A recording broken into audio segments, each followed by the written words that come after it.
So Logan, thanks so much for joining us today, man. Happy to have you on here. Absolutely. Good to meet. Yeah, no, it's good to meet you. I know we've chatted email a bit, and yeah, it's the first time we've actually talked, man. So yeah, I appreciate you coming on, and super excited to talk about commercial wholesaling. It's something I know nothing about. So yeah, I'd love to learn about that. And I know I've been following you on social media for a bit, and you talk about some cool stuff that I don't really hear anybody else talking about. So yeah, definitely wanted to have you come on and share with the audience. Absolutely. I feel like we talk about stuff no one talks about because everybody's doing things that have gotten harder and harder because more people are doing them. Right. And we'd stumble across a deal and say, wow, we had no competition. It worked really well. Let's do more of those. And as we continue to stop doing the deals everybody else is and do the deals more of the ones that no one else is doing, start up. That's badass, man. That's the whole blue ocean strategy. So yeah, it makes a lot of sense. Yeah. So how did you? So for people who don't know, first, if they don't know who you are yet, do you want to introduce yourself? Yeah. So my name is Logan Fullmer. I've been in real estate for, it's been about 10 years now. I did my first deal in about 2012 or 13. So yeah, right about 10 years. I went through a period of kind of trying to figure this whole thing out. I was working in the oil field. Hold on. I'm switching over to my headphones. Hope this doesn't cause too much of a jam up for us. But anyway, I spent some time working in the oil field, and, I was trying to grow up at that point. That was about 12 years ago. Finally making real money and just not sure where I was headed. But, that time in my life, it gave me some time to build some confidence, some esteem, things like that. And strangely enough, young males, we act like we have a lot of that. And we have this, what looks like confidence on the outside, but it's actually just cockiness because we don't trust ourselves. We don't know ourselves. And there's a lot of that. So working in the oil field helped get me that. But it also helped give me time to mature, be away from the city, around the troubles of growing up and, all those things. I had all this time to sit around in my man camp and go to work and come home and think at night.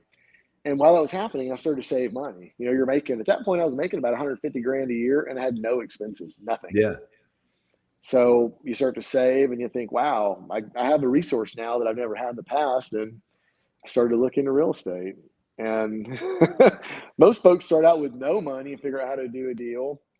And I'd done a couple flips earlier in life and realized it was too hard and I didn't have money. And how am I going to grow this big with nothing? I had some resources. So I started doing a couple flips, buying some foreclosures, buying some vacant lots. And it just kind of grew from there. I got my first business partner, started to kind of hire a few people to help me in the office, went to lease an office. And, in the last couple of years, we got to the point where we're doing between 100 and 200 transactions a year. My office has about 20 people in it at this point. Got an attorney, a private investigator, CPA, and then a couple of business partners and some employees. At this point, we take on transactions anywhere from a little $100,000 vacant lot up to $10, $20 million apartment complexes or industrial sites, and buy, hold, make mortgage notes. A big mix. That's awesome, man. That's badass. So what made you want to make the leap? I feel like a lot of people, would be comfortable, 150K a year and they're, they don't have any expenses and, it's not any expenses. I mean, it's pretty good money. What made you decide to make the leap? I wanted more. You're going to laugh. I don't live off of more than 200,000 a year now. Mm-hmm. I take distributions from my company, and it really wasn't about having better stuff. It was just, we all think in our mind, in our heart, that we're worth more and that we're better and we can achieve more. Right.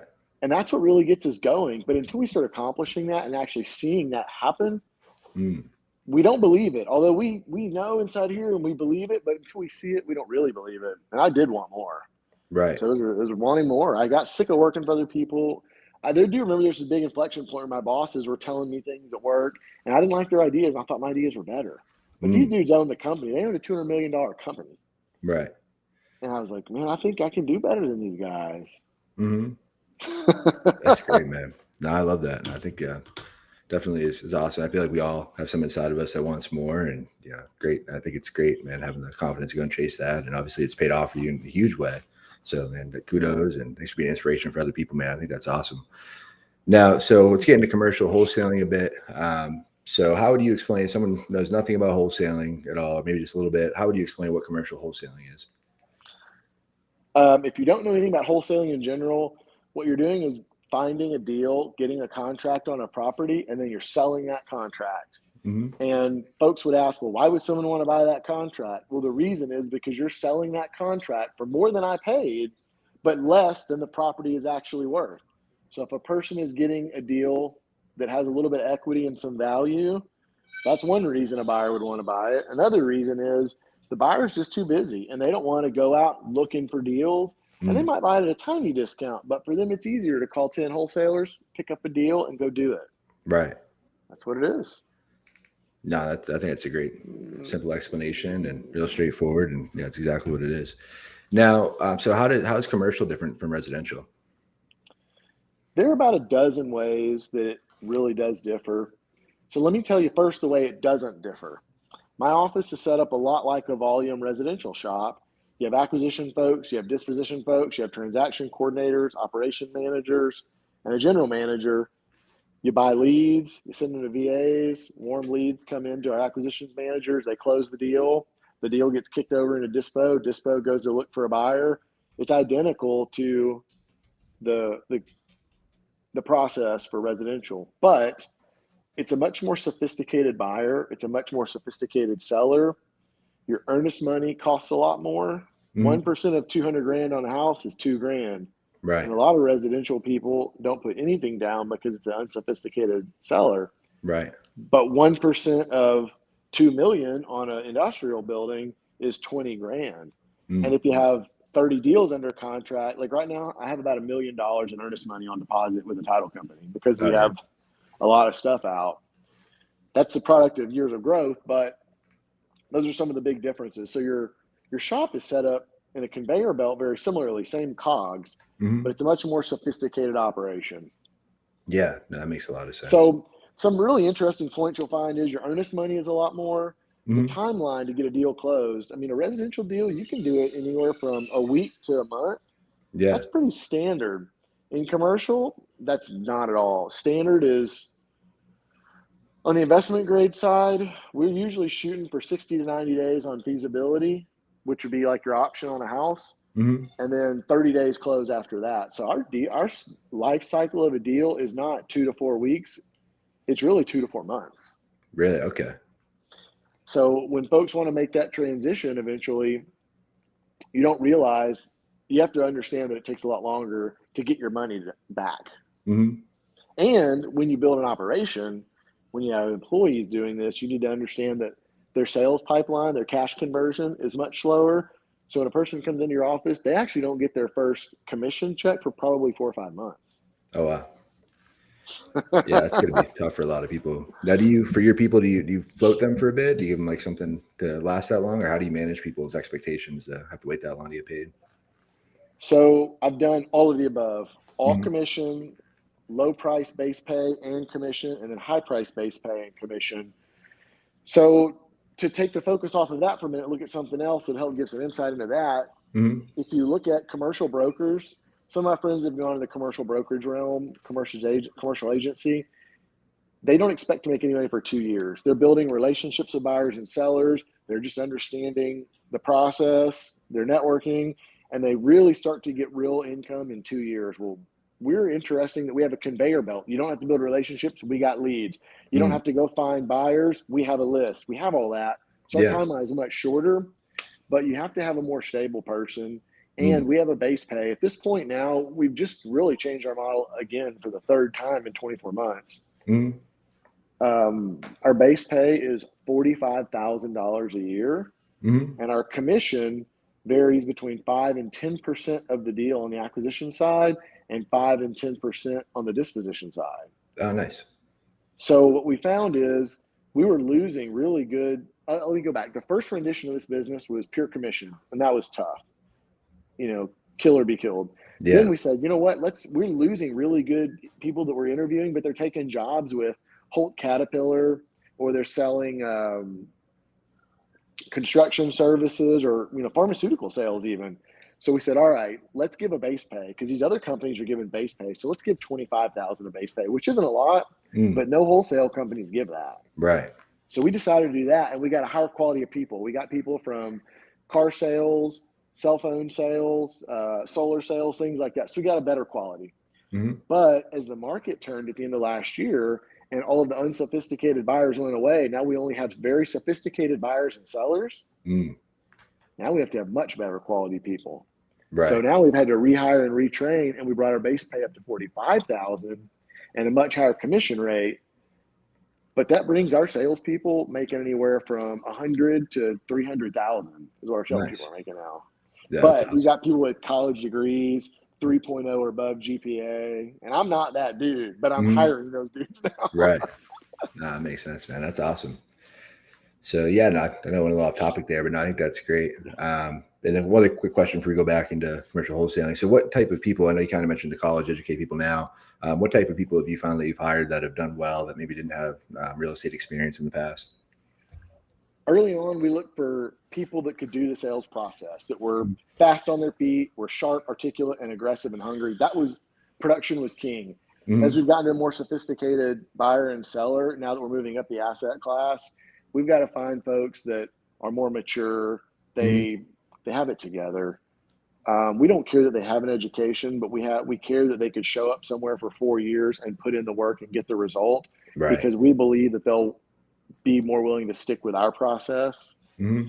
And they know how to use Microsoft Excel. They know how to type documents like they're professionals.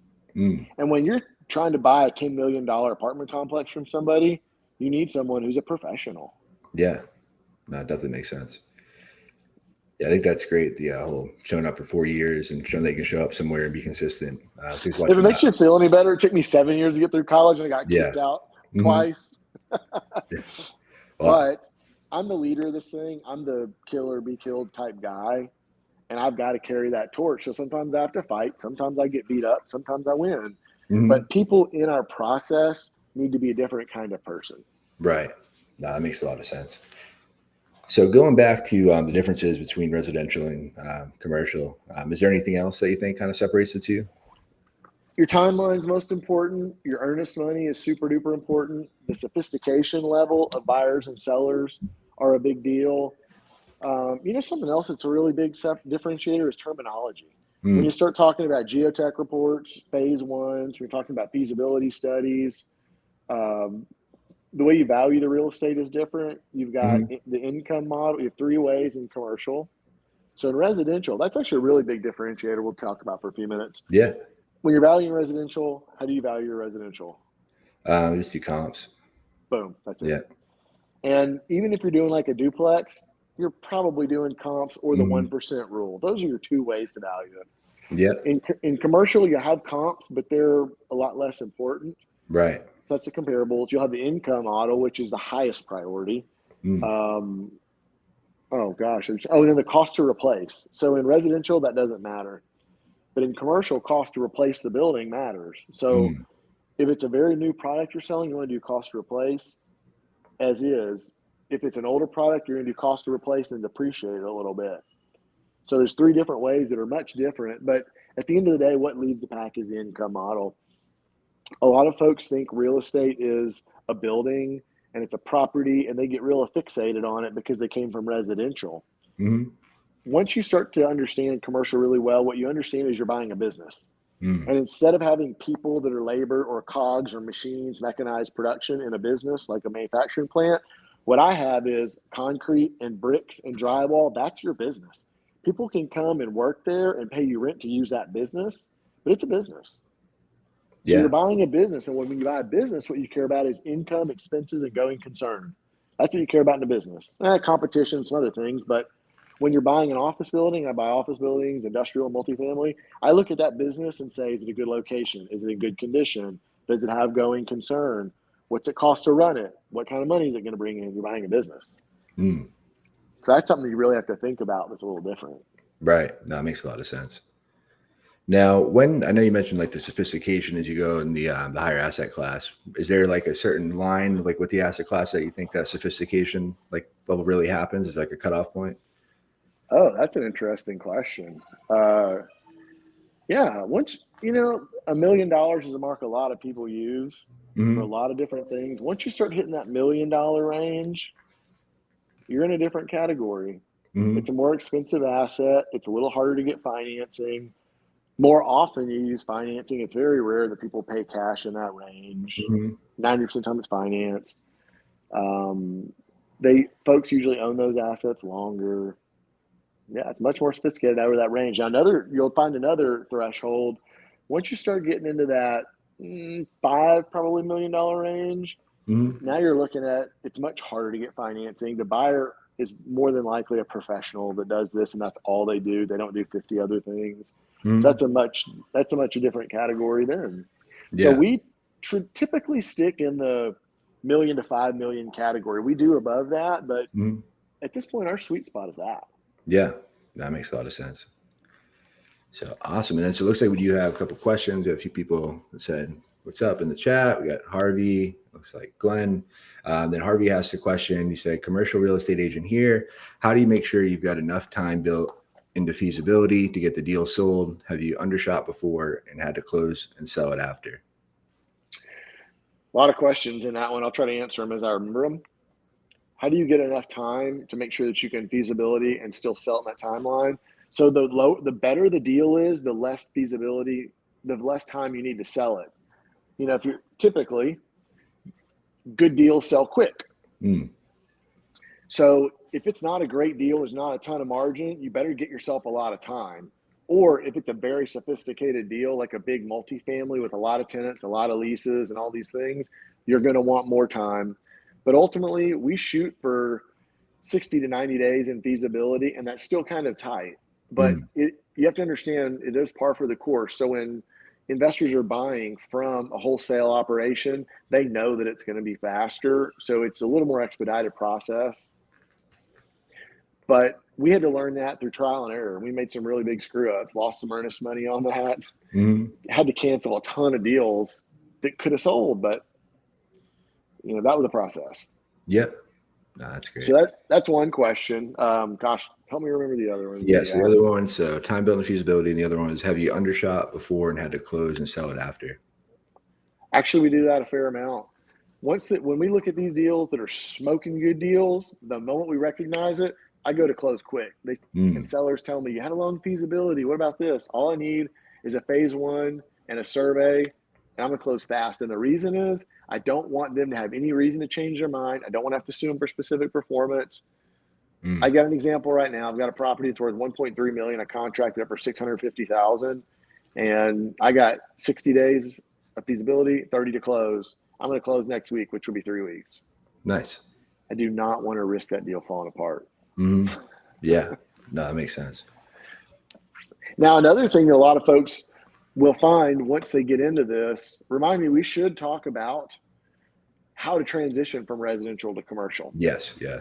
But when you start to do that, you'll start to come across these deals and your cash will build quickly. If you don't have an expensive lifestyle, helicopters and Ferraris and shit like that, your cash will build. And now you're going to start to become an investor a lot easier because you're going to see these smoking deals. And much like us, we realize, wow, that's a great deal. And I have this cash sitting around. So you'll start to buy them. So I'd say about 1 in 20 of the deals we buy ourselves. So it's me and 2 partners that own that company. We buy it and own it because we have the deal flow of 100 deals a year at least. Yeah. We get so many great looks. It's a beautiful opportunity. While the wholesale business makes great money, you also have an incredible deal shop where you get to look at the best deals in town. Right. No, it definitely makes sense. It's definitely can't beat that. So we should definitely talk about how to transition from residential to commercial because that's on everybody's mind. How do I get there? Right. And you're going to need the earnest money or you're going to need a partner that can help you with that. When you're doing houses, you can tell people no earnest money, that flies all day long. When you're on the phone with somebody who's selling $1 million building and you want to contract it for no earnest money, you're getting hung up on. They will not take you credibly. I don't give a shit how many big words you know and how much rapport you built. When you hit that point, click. It happens. Right. Trust me, we tried hard. So you're going to have to get that. But if you're successfully wholesaling, you have a process. There's no way around that. It is there. Very similar to our process, like I said earlier. What you'll do is you'll start adding a little bit of those leads into your process, into your cold callers or into your own cold calling, just a little bit. And you have to know that you're going to take on a couple of these for a little while, and they're not going to be quite as easy. You're going to have some troubles, but you're going to be testing and tuning while you're bringing in revenue from your bread and butter that you know. Because remember what I said, you have a 120-day average timeline. if you close your operation down and go completely commercial, you ain't making no money for 2 to 4 months. If you're lucky, Right. you're probably going to have a hard time paying your bills. Mm-hmm. So start feeding those leads in a little bit. And I would recommend that they be smaller priced in an area that you know really well and a very simple asset class. So I like light industrial, and that's one of our big focuses because it's simple and easy to value. And it's not been destroyed on the pricing like the institutional investors are all coming after the multifamily. Prices went way up. That has not happened in industrial below 5 million yet. So picking those types of assets to focus on means you'll have less competition. You'll be easier to value, which makes it easier for you. And you can do that while you're running your regular wholesale operation, meaning keeping the lights on. Right. No, that's a great point. Yeah, I think that's super smart. Yeah, I mean, definitely don't want to jump all in and stop doing what's working and end up being in a bad spot. So it looks like Harvey had another question. He said, thank you so much for the responses. If you're up for a couple more, how do you source deals and what is your buy box? So the way we source deals is a lot like you guys. In our specific organization, we start the month from between 10 and 50,000 prospects. So what a prospect is, it's a lead on a lead list. It's a name, it's an address, it's a property type, and a few other pieces of data. We bought the entire data set for all of Texas. It cost us a pile of money. But now that we have the entire data set for Texas, we'll go out and pluck Denton County. We'll filter it by industrial warehouses that are appraisal value less than $3 million and owned greater than 10 years. And we'll get it.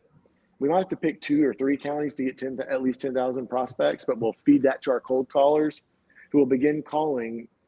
And their only goal is to get an answer other than no. Do you want to sell? Maybe. Do you want to sell? Someday. Do you want to sell? I'm ready to sell. Do you want to sell for the right price? Anything but no.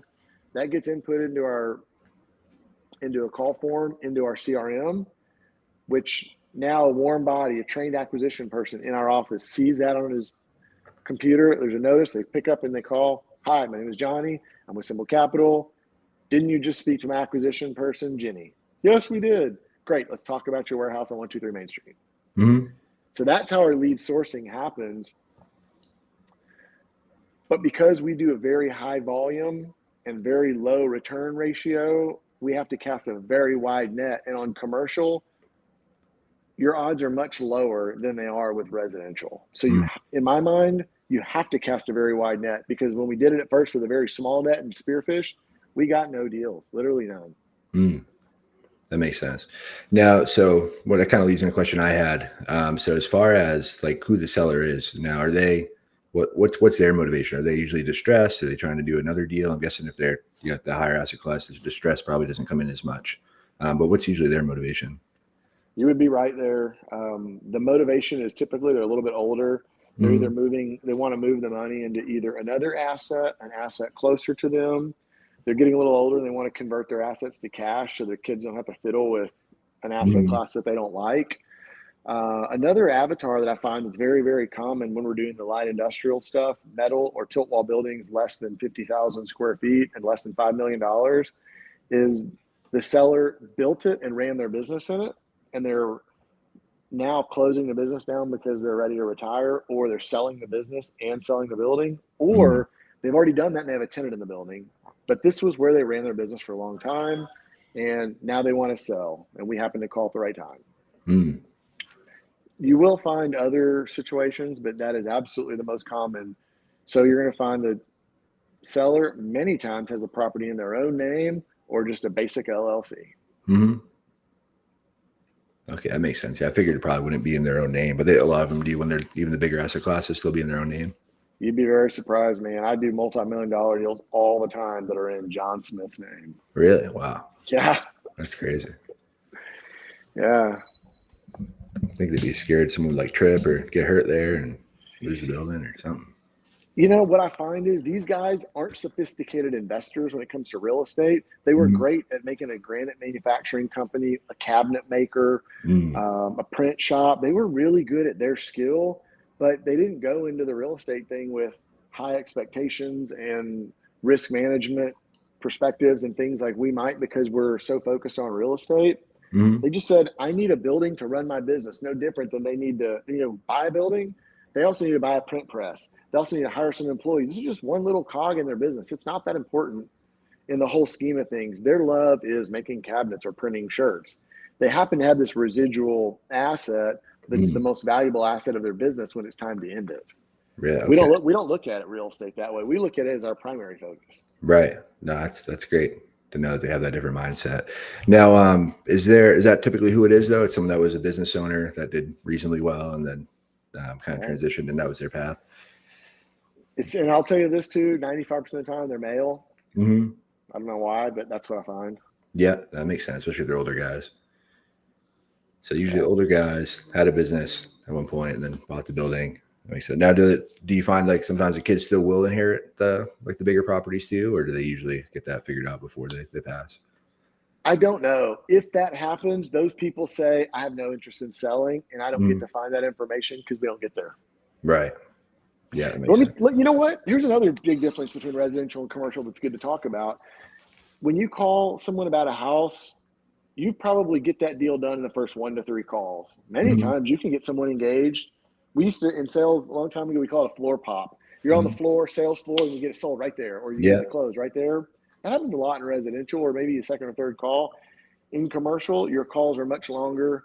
When I was doing the cold calling myself, 50% to 70% of the call wasn't about real estate. It was about something else. I'm establishing that I'm a good person and that I'm relatable to this person and I have some business experience and they're doing the same. And we do talk about real estate, but at least half the time it's other things. Yeah. That makes a lot of sense. I would also say that our first call to close to get a contract on a property is 2 to 3 times longer. Many more calls, touching base, checking in. Oh, you know what else is super important? In residential, I always hated to hear from brokers or attorneys because I'm like, great, they're going to tell the seller this is worth more. Right. And I'm dead. In commercial, it's different. Commercial is much harder to value. And a lot of folks don't stay on it really well. Even the brokers that specialize in a certain asset class can make mistakes. And when a seller says they want to sell, but they're going to call their attorney or their broker, we welcome that. And here's why.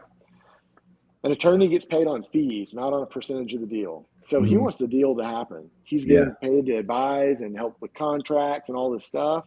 He doesn't care about the sales price usually. He cares about, am I getting paid fees? So when an attorney's involved, that means the seller's serious. He's paying his attorney to do this. That attorney wants us to close. He wants to get a deal done for his client. The broker is getting paid a commission. So think about it. Broker, let's just use $1 million, easy number. 3% is what a broker gets paid to represent a seller on a $1 million deal. That's $30,000. So if the building sells for $1 million or $700,000, the broker's still getting a big fee. It's the difference of $30,000 or $25,000. But in my world, the difference between $25,000 and $30,000 ain't much. It's a big chunk of cash, right? The broker wants the deal to get done. Yeah. The broker wants to get paid, and the broker really doesn't care most times.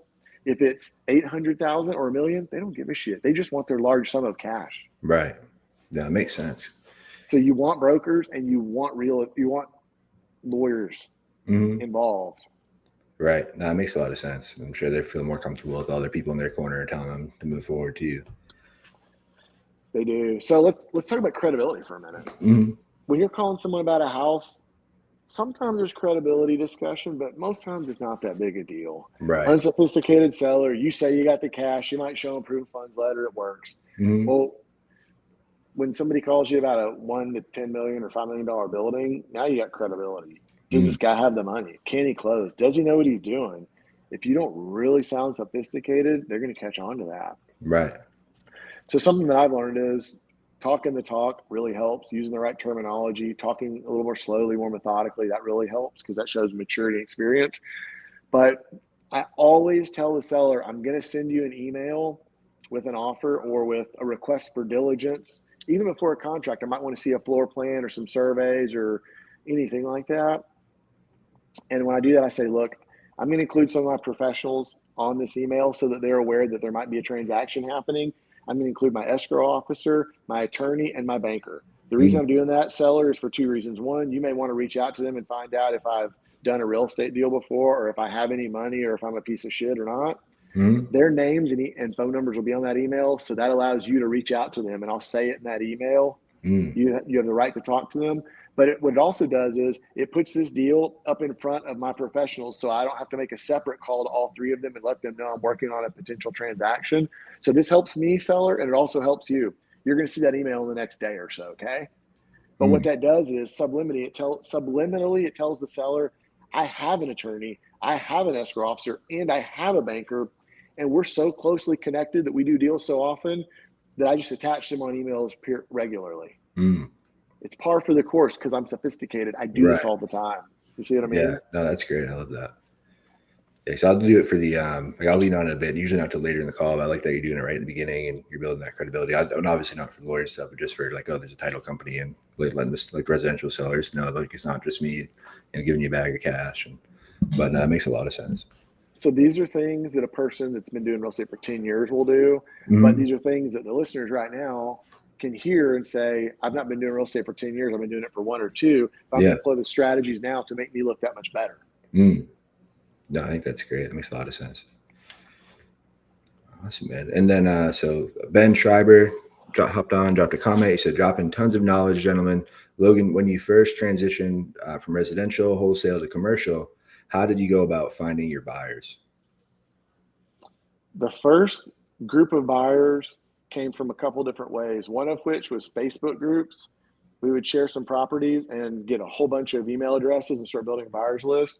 We would go into the Facebook groups that had commercial and small multifamily and even some residential, and we'd look at other people's posts. And when they would post a deal, there'd be 30 email addresses. We'd rip them off and put them in our deal. So that was one way. Another way is we would find properties that sold in the area, and we would look at the brokers or the listing agents, and we would grab that information and put in our buyers list, and then we would reach out to them looking for buyers, which is one of the ways we first started working with brokers a lot. That was really helpful. Today, we're pulling lists of funds. Strangely enough, you can spend $5,000 or $10,000 to build a big list of family offices and hedge funds, and it has very granular, detailed, and incredibly accurate information. So, for example, there's a list we pulled recently of family offices, and they've got acquisition type agents in those offices that look at deals. We pulled a list of 5,000. I clipped off the bottom 4,000, picked 1,000, and just randomly sorted it. And I called the top 10 and asked for the person on that list and started a conversation. I was wildly impressed that the top 10 people, I got the first five of the top 10 on the first phone call and had a quality conversation with them. And the moment I was done with that hour exercise, I realized this list was worth every penny I paid for it because I have a direct line to a lot of people with money who are ready to buy. Right. So, you know what else we did? We used Investor Lift for a long time. I'm sure a lot of folks are familiar with Investor Lift. They had at the time, their commercial platform worked really well. It's changed a little and we've evolved, but that's actually a good early entry point. Oh, okay. Yeah, I didn't know they did commercial too. Makes a lot of sense. Awesome. That was a great question. If anyone else has questions, keep dropping them and we'll make sure to get them answered for you guys. So I know we went to that. Now that we're kind of talking about buyers too, and it sounds like you're doing a lot of the due diligence and stuff for them. For those buyers, how much due diligence are like they expecting from you, and like how much of the legwork are you doing for them before you show them the deal or send them the deal? So there's a time we do it not necessarily for accuracy, but for speed. The moment we get a contract on something, I'm just going to use the properties that have the most diligence or multifamily. So I'll use that for example. You might have 60 leases on a 60 unit. Immediately we'll get leases. Immediately we'll get affidavits from the sellers that says they're true and correct and they didn't omit anything. Sometimes they'll have old inspection reports. Sometimes they'll have old receipts from repairs, things like that. We'll go to the tax assessor's office and print the last couple of years of tax receipts and invoices if we can. If the seller has a old survey or a recent survey, we'll get whatever they have there. On industrial sites, we'll usually get phase one geotech or phase one and geotech if they have them. So we'll get as much of that as we can, and then we personally will dump it into a pro forma, and we'll call it a forecast pro forma. And it's a really sophisticated spreadsheet. And it came from an accounting firm, which is what they would use for these type of projects. But we'll supply that to the seller. And It could take a while to get all that, but we get it really quickly. And the reason is if the buyer takes all of his time to get that, we could lose weeks or months. So we want to deliver a very good diligence package. Now, you have to be careful because when you give this diligence, if there are mistakes in it, now you could be misrepresenting and fraud lawsuits, deceptive trade practices like crazy. Yeah.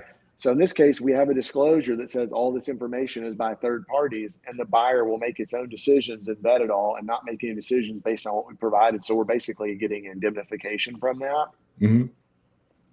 But we get it quick, we hand it over, and then we disclose that we did the best we could, but they have to make their own decision. A little different than residential, huh? Yeah, that's a lot. No, I like how much there is to learn, and yeah, I'm huge on learning new things, so I'm super excited, super happy you came on, and yeah, this is great.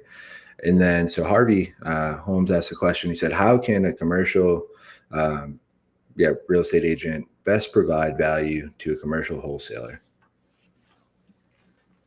The relationship is the most important. Getting to know them and trust them, and learn about their business, what it is they do, what markets they operate in, what kind of asset classes. The more you know about them, the more you have a screenshot of them in your head, a snapshot. So when you find a buyer or a seller, you immediately know if you have something that might work for that person.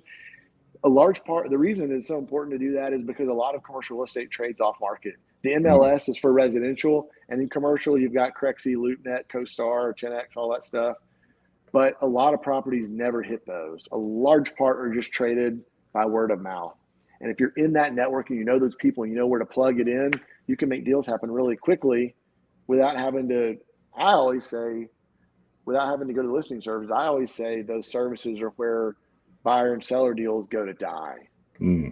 If a commercial broker hasn't been able to get on the phone and call a buyer or seller and make a deal in some reasonable amount of time, they eventually have to put it on the listing services. And those are never really good deals up there anymore. Yeah, that makes a lot of sense. Now, is this a commercial? Is this something that can be done virtually, or is it better to do it like locally? A lot of the brokers that I tell this about, they think we're crazy. They don't actually believe us until they get to know us. I haven't been into I'm just going to say differently, not me. I've probably been into 10 of these properties, and we've done hundreds of them now. My team does not go out to the properties unless there's a really special need, but most of our properties are not in the town that we're in. So we're in San Antonio, and the large part of our transactions are in the other big MSAs, Houston, Austin, and Dallas. So we deploy a photography service that goes out and takes videos and pictures, which we use for marketing and also to understand the asset. But 95% of these properties I never see. Really? That's awesome. Yeah. I didn't think this was actually going to work in the beginning for specific reasons like that. But it does. Yeah, no, that's great. I feel like I thought the same thing when I first started residential. I'm like, oh, I got to go see everything, listen to different people. And then, I don't go see anything. It makes life so much easier. You know what I will tell you? The one type of property that I always go see is the ones I'm going to buy. If I'm going to close on it, I always put my eyes on it. If it's commercial, it's expensive. We buy cheap lots. Don't worry about it. But this stuff, I'll fly there. I'll drive there. I want to see it with my eyes because I'm going to deploy $1 million, $2 million, $4 million. I need to know that I didn't miss anything. I think quick question too. I had so why not San Antonio? Why the other ones? It just works like that. I don't know why. I mean, we've started to get more deals around here, but we started marketing to the big MSAs. And I would say San Antonio is considered a secondary, maybe in a tertiary market. Right. I would consider Dallas and Austin in Texas the primary markets. But when you really look at the national primary markets, that's like, I would say Austin, New York. Well, I don't know if you can call Austin. I guess you do. But you've got like New York, Chicago, Los Angeles. Those are the primaries, some of the big stuff in Florida. But San Antonio isn't quite as hot as, Dallas is on fire. Austin, holy shit, man, crazy. Yeah. So I prefer to own some of the stuff here in San Antonio because I know the city well, and someone can call me and say, I got a 10,000 square foot building on 3 acres over there off of I-35 on Selma. And I'm like, oh, it's $100 a foot. Like, it's so simple. That's awesome. And then, so I know we talked about in the beginning how it's more of a blue ocean. It's less competitive than residential. I don't know if just a rough number, I'm sure you don't know the exact number, but what would you say like the ratio is for the amount of like residential wholesalers to commercial? I've not ever met, to this day, a person who has a specifically commercial wholesale shop. Really? I'm the Okay. only person that I know. I know people that do it sometimes, but I don't know Mhm. anybody that has an organization that's specifically focused on it. Mm-mm. That's So wild. one to however many wholesalers. Now, let me give you an interesting spin on this. So this is more of a business oriented thing. This might be a little over some of the residential wholesaler guys' heads, but you're Mhm. going to get to hear something interesting. So the market's changed dramatically. Interest rates have gone up. Very sophisticated investors are being much more careful, and it's harder to make money right now. No Mm. way around that. Some markets are a little more unique than others, but it's still more work. Mm. We're now going to require everyone in our office to get licenses. And my wife's getting her broker's license. She's been an agent for a long time. She'll have Mhm. that done in the next 60 days. So we're going to become a hybrid brokerage. Mm. And our pitches are going to be changed. So we're calling to buy the asset. If that doesn't work, then we'll possibly be able to do a wholesale deal because we know the price point might make sense. And if it's priced above that and it's closer to a retail deal, now we can transfer them to our representation side, which is the person sitting next to them. Mm. And now we can do a listing. Once we've established they're serious, they are motivated to sell, but the price is more retail, boom, it goes on the market. And the neat thing about that is, let's say it's just a $1 million deal, you're getting 3%, that's 30 grand to take pictures and dump the listing out. The most important part about all this is we will not take overpriced listings. People say commercial takes longer to sell. Many times it's because it's so high priced and it's not reasonable. Mm. We will only take reasonably priced stuff so it sells quicker. Now we have a lot more ways to make money in a tougher market. Yeah. No, that's great. That seems like the logical next step. Now, so if someone's brand new, they want to start getting into commercial, how would you suggest they start to learn how to run the numbers and how to evaluate the properties? YouTube. Mm. 100%. You can learn how to install a light switch, you can fix brakes on a car, and you can Mm. learn commercial real estate on YouTube. Yeah. Now, I do have some stuff online. We have a commercial wholesaling course that'll be available in the next 30 days. Oh, I'm nice. doing a webinar on it. I get a lot of people that ask, and I've found that the more time I spend out there talking about it, I can help folks understand it, and I get a chance to do deals with them sometimes. So on May Mm. 15, we're going to do a commercial real estate webinar. We have about 200 people signed up for that, and it's mostly residential wholesalers that want to dip their feet in. That's awesome. How do people sign up for the webinar? If you go to my Facebook page, I made a post about it today, Mm. or you can search Logan Fullmer commercial, and you should have a post come up with the sign up link. It's free. Awesome. Yeah, I'll be there. Good. Okay, sign What we're up. going to do is we're going to spend about an hour, hour and a half on high level on how to value and how to spot a deal, because it's a little harder in commercial to spot a deal. So you Mm. kind of have to do an order of magnitude pricing and then get it to the expert. And then we look at it together and say, oh, dude, we can JV this with you. Or, nah, man, it ain't going to work. Mm. So now that you've been doing it for as long as you have, like how quickly, I know you said that one deal you knew was a home run, but like how quickly does it take to look at a deal for you now to know like if it's a good deal or not? If it's industrial, within 5 minutes, I can Mm-hmm. tell you, man, you're probably in the money, you're probably not. Yeah. No, that makes sense. Now, at one point last year, we would do anything. We would do shopping centers, multifamily, industrial, land, whatever. Mm-hmm. And part of this change, just general change we decided to make in the business by adding brokerage services, tightening up, getting higher quality employees, also decided to strip out every asset class except industrial. And the reason is we want to be experts, because velocity of business, velocity of decisions, velocity of money means you're far more efficient. Mm-hmm. And if you can run 100 miles an hour, you spend a lot less time running. We want to Yeah. spend a lot less time running. So we've narrowed down to industrial. Mm-hmm. So at that point, it allows us to understand. Right now, we're in the middle of building a pricing metric for the big MSAs, Houston, Austin, Dallas, San Antonio, and Texas, Mm-hmm. with heat map charts and pricing in those heat map charts. That Oh, way, wow. once we start to look in the area, we say light industrial in that area sells for $80 to $110 a square foot. You can literally look at your heat map and tell you. Mm-hmm. Now, obviously, there are some details. Once you look at a site, does it have more surface storage or less? Is it a tall building or a short building? Are there many doors or fewer doors? Things like that start to adjust the price. Mm-hmm. But we should be able in 5 minutes to say that's close to a deal or not. Don't worry about it, or look deeper. Right. That makes sense. And then, so how long? I know you said usually it's a few months out, but so how long like does it take? And there's usually like a lot of surprises that pop up, or do you feel like with the bigger deals, people disclose more stuff, or is it? Disclosure is less of an issue. When you're doing Mhm. residential, it's more consumer C to B, Right. and there's more disclosure requirements by law, sellers disclosures. People are more contentious, things like that. When it comes to that, when it's a commercial transaction, it's buyer beware. Hmm. So the seller doesn't really have a huge obligation to sell anything. Now, if they misdirect or misrepresent, that's fraud, and now Yeah. you have a big problem. But typically, what you get is what you see. Hmm.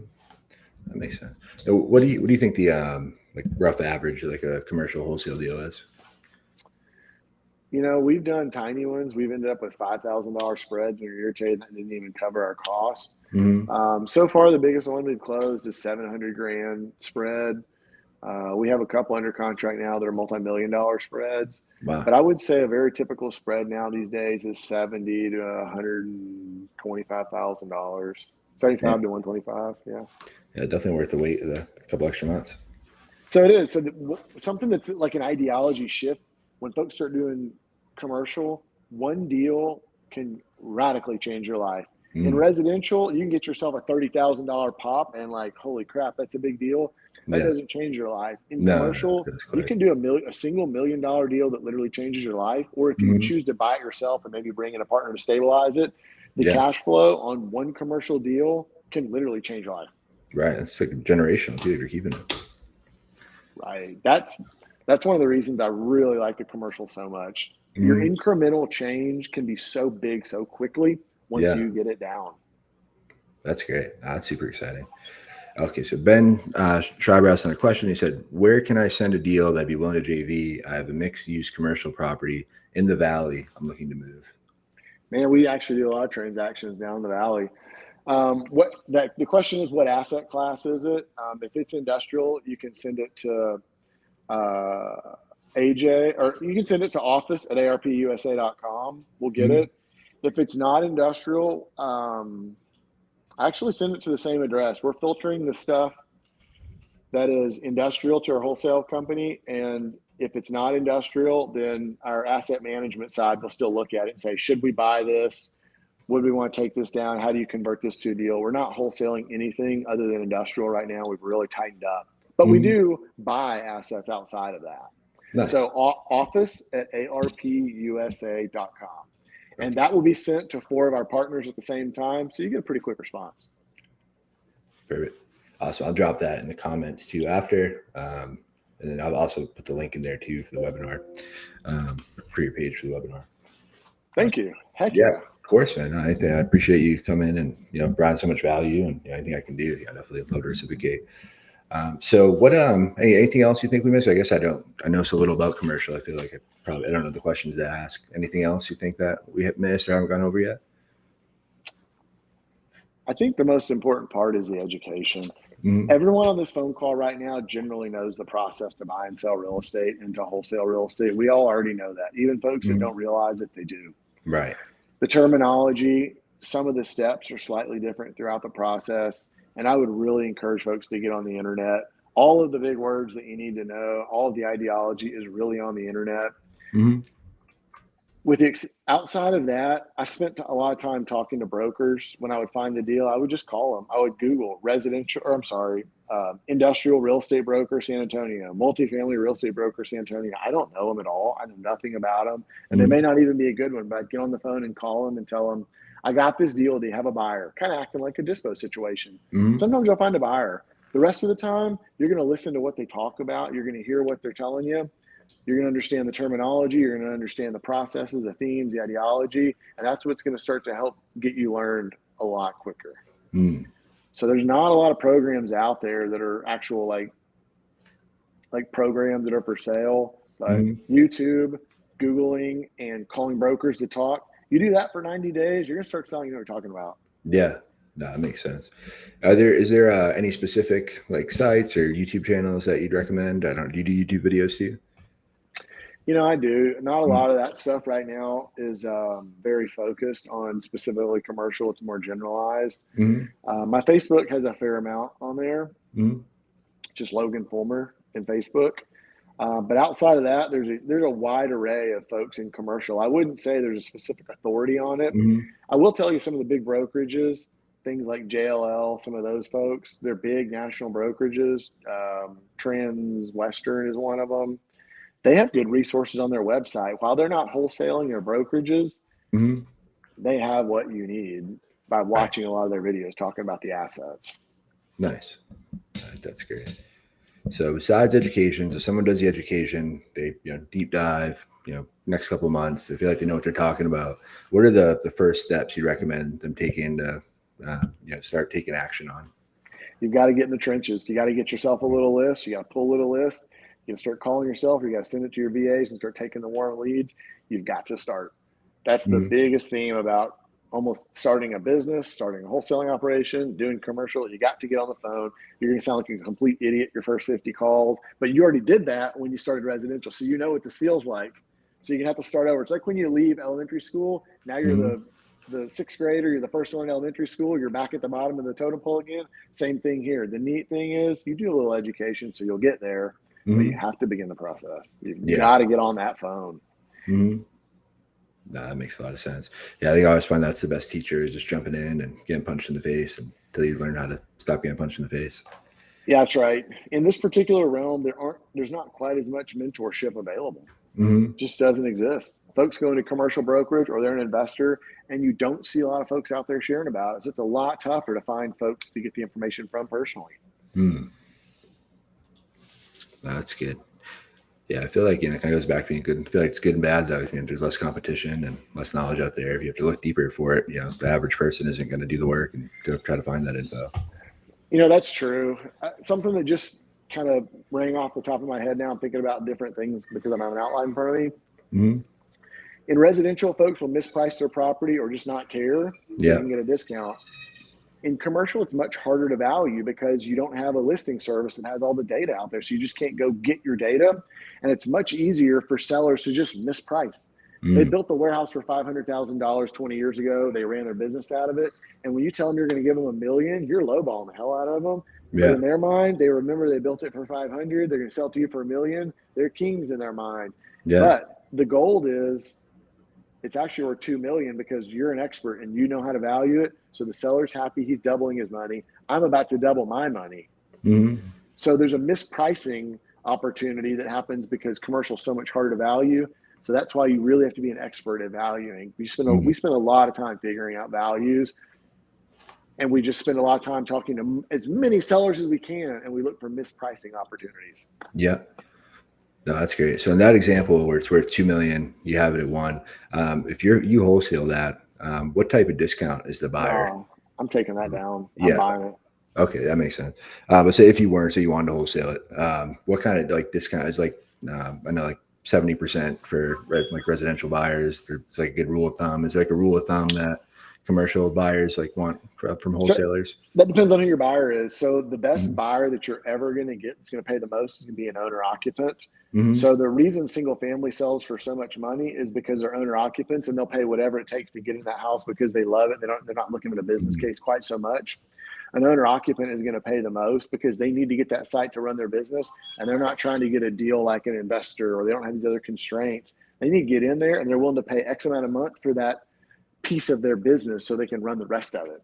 So you need to know who your buyer is. Your owner occupant's going to pay the most. An investor is going to pay a little bit less, and they're going to have some metric like they want to be in on a 7 or 8 cap. So you might have to sell it to them at a 10 cap because they need some repairs and they need to up the rents a little bit so that stabilized they can be in a 7 or 8 cap. So you do have to know your capitalization values of what you're buying for and what you're selling for and which buyers are going to buy that way. Mm. So that's another part of this that will take a little bit of time. Right. No, that makes perfect sense. So is it looking for deals first, but then trying to find buyers? Yeah, early on, we didn't have all that stuff under control. We did quickly learn what cap rates, what assets were selling for, and who was paying for what. Mm-hmm. But You got to get on the phone and look for a deal and try to sell it. And when it's not a deal, they're going to tell you why. And now you've just gained a little bit of information. You're going Right. to try another one. You're going to get on the phone and try to sell it. And if that one doesn't sell, you just gained a little bit more information. This time, though, you're going to go back to your seller because you're a little bit smarter, and you're going to try to trade him down a little bit. And you're going to tell your seller the things that your buyer told you, why he couldn't pay that much, why you can't pay that much. This roof actually does need to be replaced. And you only have two-phase electric on this property, but because we're going to put a shop in there that requires a bunch of welders and saws, we need three-phase. You don't have any of that either. And I got a lot of upgrades, so I'm going to have to pay a little bit less. Can you discount 150 grand? You're going to go through that process enough times to where it becomes better. No, I love that, man. Well, man, thank you so much for your time. Thank you so much for sharing and providing so much value. I know I got a bunch. Everyone in the comments is saying they got a ton of value too. So I know we mentioned a few, but just to recap again, what's the best way for people to connect with you and follow you and learn more about what you're doing? I'm on Instagram and Facebook. On Facebook, it's Logan Fullmer. On Instagram, if you type in Logan Fullmer, you'll find the Real Estate Junkie. The name of that is for a different day. And then if you want to get a hold of me, a lot of my contact information is on the social media channels, but also office@arpusa.com will bring you right into my office, and you get a response quick there. Awesome, man. Well, I'm going to drop all those links in the live. Thanks, everybody, for hopping on. And, man, thanks again for coming on, man. I really appreciate you.